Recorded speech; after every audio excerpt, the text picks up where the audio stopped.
Сәлеметсіздер ме достар? Менің арнама қош келдіңіздер. Менің арнама тіркеліп, лайк басып, пікір тастауды ұмытпаңыздар. Баршаңызға сәттілік. Подсознание бәрін жасай алады. Джон Кеха. 10-шы бөлім. Шындық. Адамның болашағы оның өз қолында. Дәл осы сәтте ол адамның ішкі дүниесінде өмір сүреді. Абрама Маслоу. Қазіргі уақытта сіздің өміріңізде болып жатқан оқиға жай ғана кездейсоқтық емес. Сіздің санаңыздың өткен өмірдегі жұмысының нәтижесі. Сіздің бүгінгі күніңіздің тамыры өткенмен тығыз байланысты. Мына ұқсастықты қарастырайық.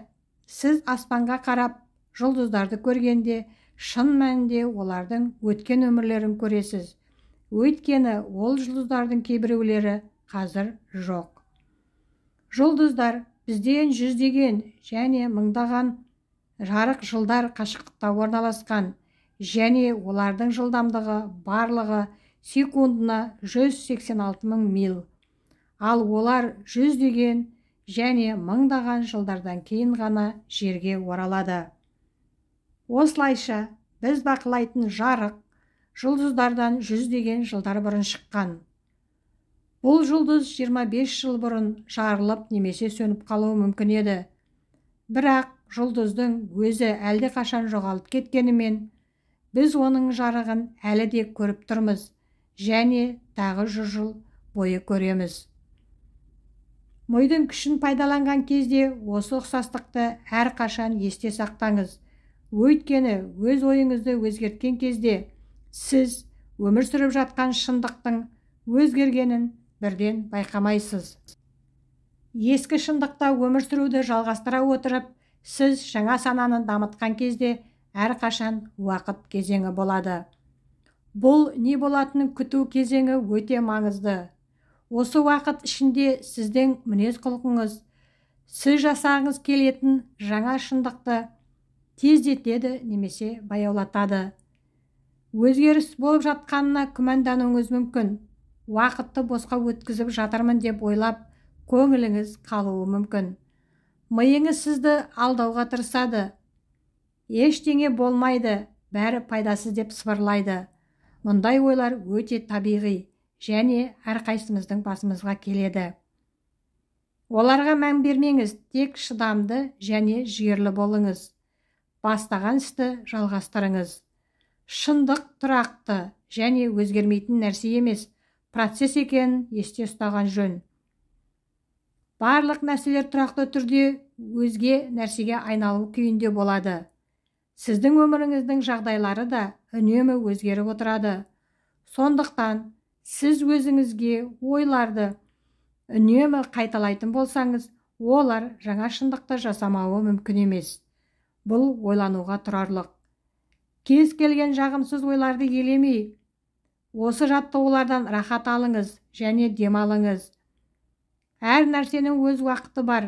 Бірте-бірте сіздің өміріңіз табиғи және ауыртпалықсыз өзгере бастайды. Бұл процесті тездетудің қажеті жоқ. Мына ескертулерді есте сақтаңыз. Бірінші, әрқашан не ойлайтыныңызды түсініңіз. Осы бүгінгі ойларыңыз сіздің болашағыңызды жасайды. Екінші, кез келген өмірлік қиындықтарға көз қарасыңызды өзгертіңіз. Егер сіз жұмыс бабында жоғарыламасаңыз, сіздің жеке өміріңізде қиындықтар болса, сіз ауырып жүрсеңіз, жұмыссыз болсаңыз, немесе барлық жағдайлар сізге қарсы болса, оны әдеттегідей қабылдаңыз. Бұлай емес деп өзіңізді сендіруге тырыспаңыз. Бұл осылай. Өзіңізді аяу немесе жағдайларға қарсы тұру үшін уақытты жоғалтпаңыз. Олармен миыңыздың күшімен күресіңіз. Үшінші, өзіңіз үшін күнделікті жасау кезіңізді анықтаңыз. Бұл қажетті энергия алатын уақыт. Бір күні бір компанияға телефон соғып, маған жұмысқа қажетті ақпаратты беруін өтіндім. Мен сөйлескен әйел, кешіріңіз, қазір біз компьютерден ақпарат ала алмаймыз. бағдарлама жұмыс істеп тұр деп, жарты сағаттан кейін қайта қоңырау шалуымды өтінді. Телефон тұтқасын қойып тұрып, мен былай ойландым. Біз ми қуатын дәл осылай пайдаланамыз. Ойша бағдарламаны орындау арқылы біз миымызды барлық сыртқы әсер етушілерге жабамыз және бағдарламаны қайта-қайта іске қосамыз. Өзгеріс жинақтау процесі. Қызыл бояумен толтырылған тамызғышты елестетіңіз. Күн сайын үлкен ыдыстағы суға бір тамшы тамызасыз. Алдымен сіз ешқандай әсерді байқамайсыз. Бояу тез ериді және суға араласып кетеді. Дегенмен, күніне бір тамшыны тамызуды жалғастыра отырып, сіз судың алдымен ақшыл қызғылт, содан кейін қызғылт түске боялып, ақырында таза қызыл түске айналғанын көресіз. Жаңа шындықты құру кезіндегі сіздің жасау кезеңіңіз күнделікті уайымдардан, қиындықтардан және қазіргі уақытта өмір сүріп жатқан шындықтан ажыраған кезде тамызғыш ретінде әрекет етеді. Бұл кезең 5-тен 30 минутқа дейін созылуы мүмкін. Ол өзіңіздің анықтауыңызға байланысты. Үйренген әдістерді жүйелі түрде зерттей отырып, оның үнемі өсіп келе жатқан әсерін байқайсыз. Бұнымен жартылай айналысатындар тез сәтсіздікке ұшырайды, ал ынтамен жұмыс істейтіндер үшін мүмкін емес ештеңе болмайды. Сіз мән-жайлардан жоғары тұра алатыныңызға және бойыңызда көрегендік дарыны бар екеніне сене аласыз ба? Сіз күн сайын бір күнді жіберместен өзіңіз үшін жасағыңыз келетін шындықты нығайтуға дайынсыз ба? Сіздің сыртқы өміріңізде ештеңе өзгермесе де, күнделікті істеріңізге табандылық танытып, жетістіктерге жететініне сенесіз бе? Егер иә десеңіз, онда сіз қалағаныңызды аласыз. Сіз бұл әлемге батыл қадам жасасаңыз, ол сіздің кез келген тілегіңізді орындайды. Джон Кеха. Подсознание бәрін жасай алады. 11 бөлім. Зейін қою және ойлау. Керемет және әдемі ойды толық түсіну үшін қаншалықты уақыт кетсе, оның туындауына да соншалықты уақыт кетеді. Жан Юберт. Көптеген адамдар зейін қою дегенге жалған түсінікпен қарайды. Көпшілік оны ауыр еңбекпен немесе әрқашан мектептегі жағымсыз естеліктермен байланыстырады. Осылайша олар зейінді шоғырландыру қиын деп қабылдайды. Дегенмен, сіз фильм көру немесе концерт тыңдау кезіндегі қуаныштан ләззат алған болсаңыз, зейіннің табиғи түрде пайда болатынын түсінесіз. Зейін қою адамнан тыс күш-жігерді емес, тәжірибені қажет етеді. Бұл игеріп дамытуға болатын дағды. Көптеген дағдылар сияқты оны неғұрлым көп пайдалансаңыз, соғұрлым жетіледі. Сіз зейін қоюды дамыта отырып, өзіңіздің ойларыңызды басқара аласыз. Сонымен қатар ақыл-ойды да дамытасыз. Миды белгілі бір идеяға зейін қойдыруға білу, мидың күшін сәтті пайдаланудың кілті болып табылады. Өкінішке орай, егер сіз миыңызды ешқашан жаттықтырмаған болсаңыз, оны басқару қиындау болады. Ол бір ойдан екінші ойға секіре береді. Бұл миды жаттықтыра бастаған кезде бірінші байқалатын нәрсе. Адамның миы өте құбылмалы. Оны басқару үшін көп күш қажет. Міне, осыны меңгеру керек. Миды өзіңізге қажет ойлармен толтыруды және қажет емес ойларды алып тастауды үйренуіңіз керек. Адамның өзінің әрбір ойына мойынсұнып, оның белгісіз бағытқа алып кетуіне мүмкіндік берсе, ол өзінің қиялдарының, уайымдарының, қалауларының тұтқынында қалады. Әрбір ойдың адамды басқаратын күші бар. Зейінді үйрену арқылы біз өз ойларымызға бақылау орнатамыз.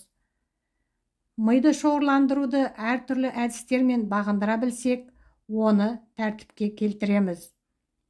Ал бұл өз кезегінде ойларымызды толығымен анықтауға мүмкіндік береді. Зейіннің дамуы бұлшықеттердің дамуы мен күшеюіне ұқсас.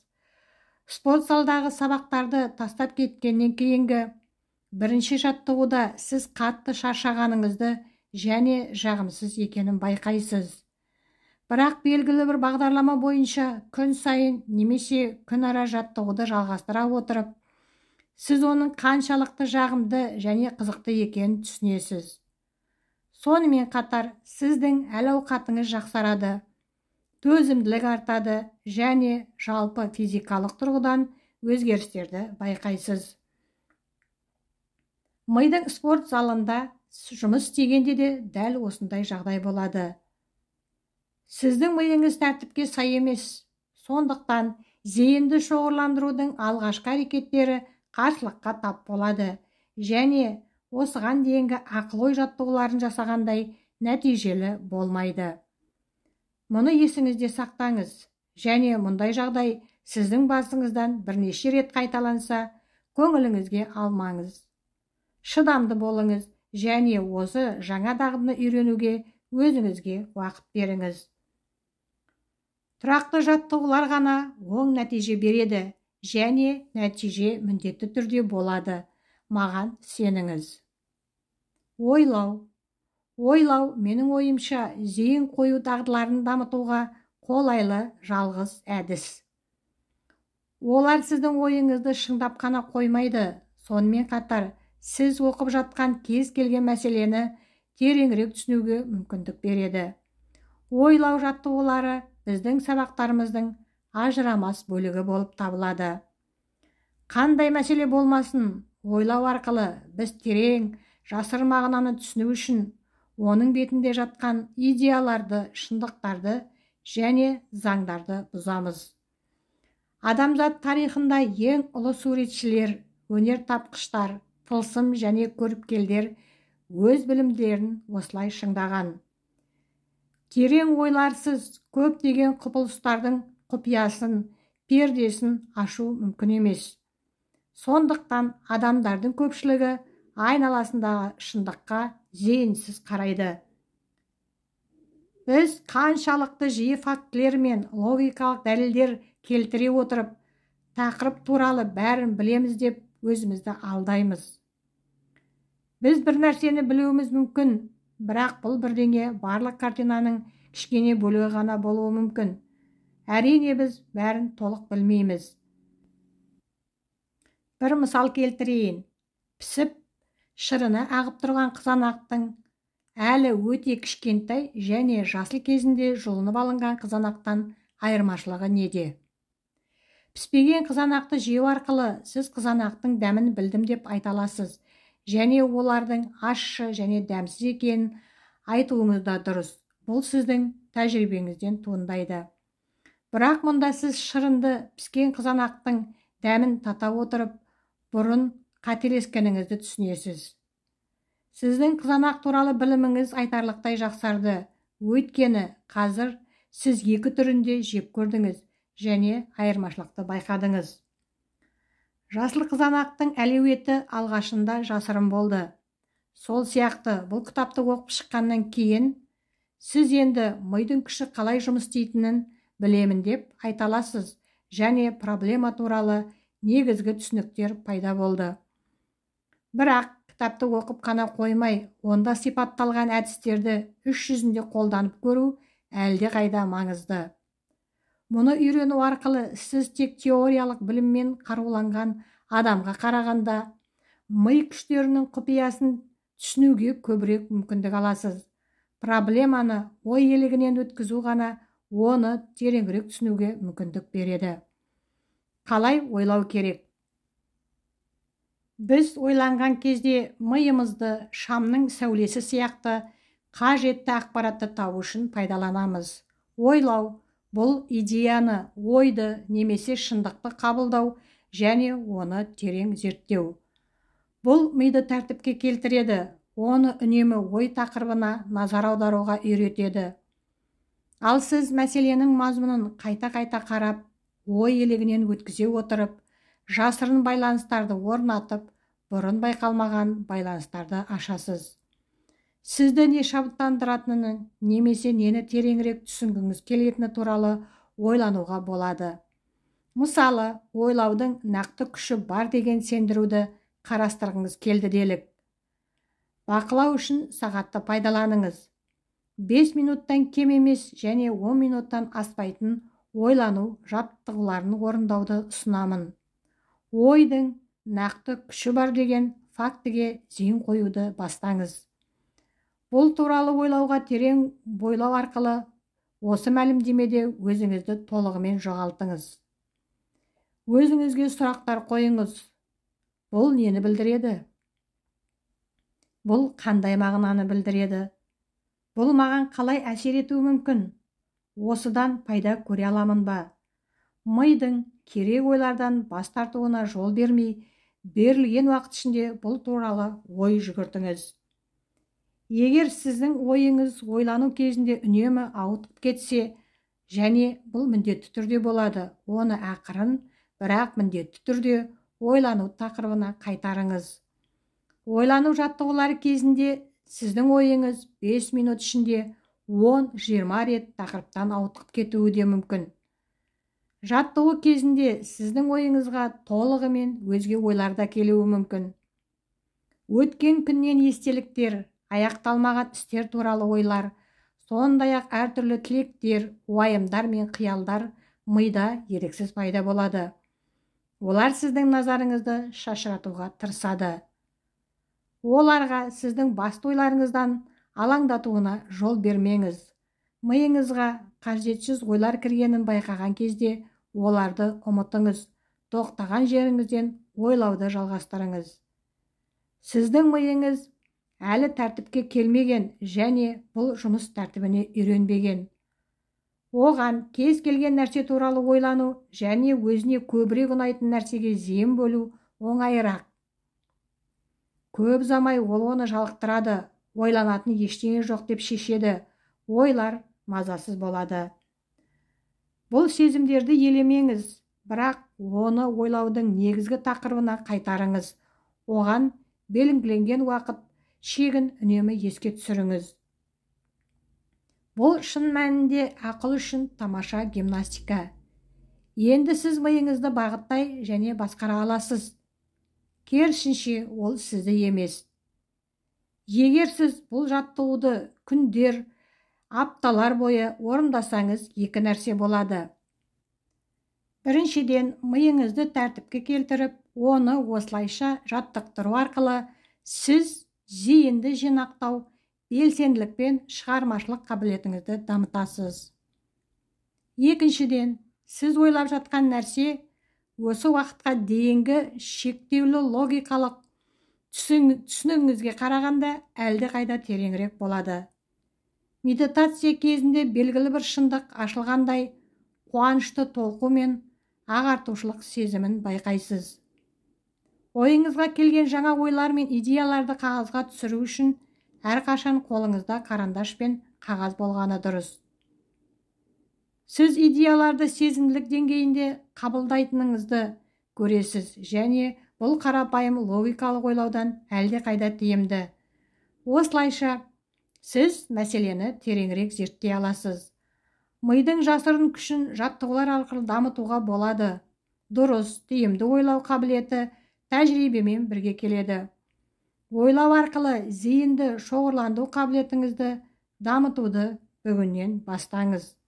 Сізде күшті подсознание бар, немесе сіздің ойларыңыз шындыққа әсер етеді деп ойлаудан, немесе осы кітапта жазылғандай өміріңізді толығымен өзгертуге болатын көптеген басқа принциптерден бастауға болады. Бірақ сіздің ойларыңыздың тақырыбы қандай болса да, ол сізге еселеп қайтады.